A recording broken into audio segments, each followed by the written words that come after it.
കോഴിക്കോട് ചക്കുംകടവിൽ CPM-നെതിരെ ലഘുലേഖ. കുലംകുത്തികളെ തിരിച്ചറിഞ്ഞ് ഒറ്റപ്പെടുത്തണമെന്നും CPM-ൽ പ്രവർത്തിക്കുന്നത് സ്വാർത്ഥ താൽപര്യങ്ങൾ ഉള്ളവരാണെന്നും പറയുന്ന ലഘുലേഖയാണ് കാണപ്പെട്ടത്. CPM പ്രവർത്തകർ തന്നെയാണ് ലഘുലേഖകൾ വിതരണം ചെയ്തതെന്നാണ് സൂചന. സ്ഥാനാർത്ഥി നിർണയത്തിലെ തർക്കവും ലഘുലേഖയിൽ ചൂണ്ടിക്കാട്ടുന്നുണ്ട്. കുലംകുത്തികളെ തിരിച്ചറിയുക, ഒറ്റപ്പെടുത്തുക, സേവ് CPIM എന്ന പേരിലുള്ള ലഘുലേഖകളാണ് പ്രദേശത്ത് ഉപേക്ഷിക്കപ്പെട്ട നിലയിൽ കണ്ടെത്തിയത്. CPM-ൽ പ്രവർത്തിക്കുന്നത് സ്വാർത്ഥ താൽപര്യങ്ങൾ ഉള്ളവരാണെന്നും ലഘുലേഖയിൽ ചൂണ്ടിക്കാണിക്കുന്നു. CPM-നകത്തെ സ്ഥാനാർത്ഥി നിർണയത്തിലെ തർക്കമാണ് ലഘുലേഖയ്ക്ക് പിന്നിലെ കാരണമെന്നാണ് പുറത്തുവരുന്ന വിവരം.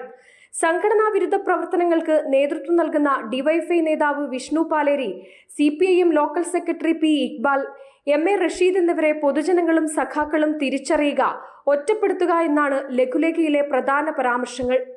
നമ്മളിന്ന് രാവിലെ സ്ഥാനാർത്ഥിയായിട്ട് പ്രചരണത്തിന് ഇറങ്ങാൻ വേണ്ടിയിട്ട് വീടുകൾ കയറാനുള്ള ഇതിൽ വരുമ്പോഴാണ് ഈ റോഡുമേൽ മൊത്തത്തിൽ ഇടവിട്ടിട്ട് ഈ നോട്ടീസുകൾ ഇങ്ങനെ വിതറി കിടക്കുന്നത് കണ്ടത്. അപ്പോൾ നമ്മൾ പിന്നെ പോണ സ്ഥലത്ത് ആ വഴിയിൽ നമ്മൾ ചക്കങ്കടവ് ബസ് സ്റ്റോപ്പിൽ അവിടെയൊക്കെ ഈ നോട്ടീസ് നിലത്ത് കാണുന്നുണ്ട്. മുമ്പ് ഈ സ്ഥാനാർത്ഥി പ്രഖ്യാപിക്കുന്നതിൽ തന്നെ അത്യാവശ്യം പൊട്ടിത്തെറി ഉണ്ടായിട്ടുണ്ടായിരുന്നു അവരിൽ. ആദ്യം നമ്മളെ അറിവിൽ ഈ സ്ഥാനാർത്ഥി അല്ലായിരുന്നു, വേറെ സ്ഥാനാർത്ഥിനായിരുന്നു അവർ പ്രഖ്യാപിക്കാൻ പോയിരുന്നത്. പിന്നെ വേറെ എന്തൊക്കെയോ ഒരു ഉള്ളിലുണ്ടായിരുന്ന ഒരു പൊട്ടിത്തെറിയിലാണ് ലാസ്റ്റ് ഇപ്പോഴത്തെ സ്ഥാനാർത്ഥി വന്നത്.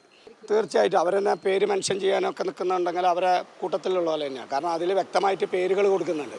ലഘുലേഖകൾ ചർച്ചയായതോടെ CPM പ്രവർത്തകർ തന്നെ എത്തി ഉപേക്ഷിക്കപ്പെട്ട ലഘുലേഖകൾ മാറ്റിയെന്നാണ് പ്രദേശവാസികൾ പറയുന്നത്. തദ്ദേശ തെരഞ്ഞെടുപ്പ് അടുത്തിരിക്കെ CPM-നെതിരെയുള്ള ഇത്തരം ലഘുലേഖകൾ CPM-ന് വലിയ തലവേദനയാവുകയാണ്. ജനം, കോഴിക്കോട്.